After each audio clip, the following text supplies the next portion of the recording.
Is your MacBook Neo not charging or going out of battery? Or maybe it's plugged in and showing a charging icon, but the percentage isn't moving? Let's quickly walk you through 5 proven steps to get your Mac charging again.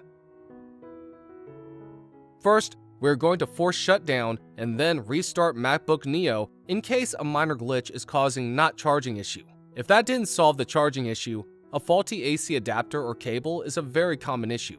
Make sure you are using the original Type-C cable and adapter that came with your Mac. If it still isn't working, try flipping the Type-C connector and then plug it in and out back and forth to see if one side works better. Additionally, since the MacBook Neo features 2 different Type-C ports, try switching the charging port to rule out a single faulty connection.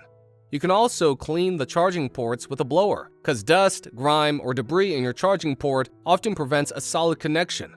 Apart from that, you can reset your charger settings by deleting the power log files. Open Finder. From there to the Go tab, open Preferences and delete any .plist files that mention power log.